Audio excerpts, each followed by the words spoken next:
Hi friends, இன்றைக்கி நம்ம சேனலில் என்ன பார்க்க போகிறோம்னா, நியூவாக ஒரு ரெஸ்டாரண்ட் வீடியோ தான் பார்க்க போகிறோம். நாங்கள் இருக்கிறது மஸ்கட்டில் வந்து இந்த ஹோட்டலுக்கு நியர்பையாக தான் இருக்கோம். இந்த ஹோட்டலோட நேம் பார்த்திங்கன்னா பேம்பூன்னு வச்சுருக்காங்க. நேமே வந்து டிஃப்ரெண்ட்டாக இருக்கிறதுனால இங்கே போகணும், டேஸ்ட் பண்ணணும் அப்படின்னே தோணிகிட்டே இருந்துச்சு.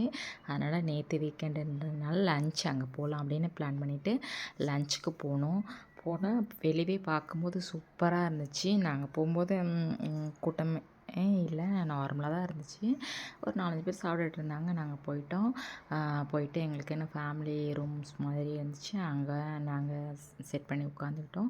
உட்காந்துக்கறமா அவங்களோட ஆம்பியன்ஸ் எல்லாம் பார்த்திங்கன்னா பயங்கர டிஃப்ரென்ஸாக இருந்துச்சு. பயங்கர டிஃப்ரெண்ட்னா நம்ம இது வரைக்கும் இங்கே ஒமானில் மஸ்கட்டில் இருக்க ஹோட்டலெல்லாம் பார்த்துருக்க மாட்டோம். அதை மாதிரி இருந்துச்சு.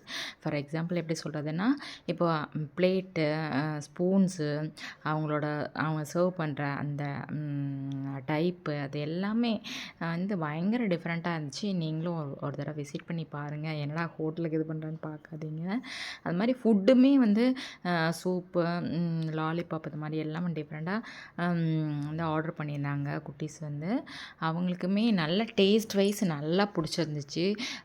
மட்டன் சூப்பு, சிக்கன் சூப்பு சாப்பிட்டு அதுக்கப்புறமா ஃபுட்டு சாப்பிட ஆரம்பிச்சிட்டாங்க. லாலிபாப்புமே வந்து இது வரைக்கும் சாப்பிட்ட ஹோட்டல்ஸ் எல்லாம் இருந்ததை விட இது பயங்கர டேஸ்ட் மம்மின மாதிரி 2 பாப்பாவும் சொன்னாங்க. அதுக்கப்புறமா மந்தி பிரியாணி ஆர்டர் பண்ணியிருந்தோம். இதுதான் இந்த ஹோட்டலோட ரொம்ப ஸ்பெஷல் பேம்பு பிரியாணின்னு. நான் எப்படி இருக்குமோ தெரியலன்னு நான் இதான் ஆர்டர் பண்ணியிருந்தேன். பயங்கர டேஸ்ட்டு. இது அடிச்சிக்கா இது வரைக்கும் ஹோட்டலில் மெனுவே இல்லைன மாதிரி இருந்துச்சு. அப்புறம் வந்து கிரேவி வந்து சிக்கன் பெப்பர் கிரேவி பண்ணியிருந்தோம். ஆர்டர் பண்ணியிருந்தோம். அது வந்து பார்த்திங்கன்னா அதுக்கு மேலே குக்கிங் க்ரீம் போட்டிருந்தாங்க பிறகு செம்ம டேஸ்ட்டு.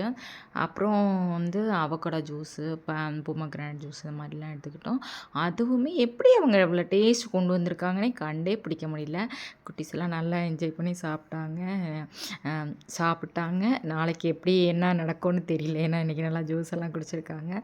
அப்புறம் சுற்றி மீன் தொட்டி, அந்த மாதிரி ஃபிஷ் டேங்கெல்லாம் வந்து டிஃப்ரெண்ட்டாக, ஃபிஷ் டேங்க்கு உள்ளே இருக்கிறதே பயங்கர டிஃப்ரெண்ட்டாக வச்சுருந்தாங்க. நீங்கள் விசிட் பண்ணி பாருங்கள். அவங்களோட வாஷ் பேஷனுமே பயங்கர டிஃப்ரெண்ட்டாக இருந்துச்சு. நான் பார்த்தேன், நீங்களும் பார்த்து என்ஜாய் பண்ணுங்கள். தேங்க்யூ.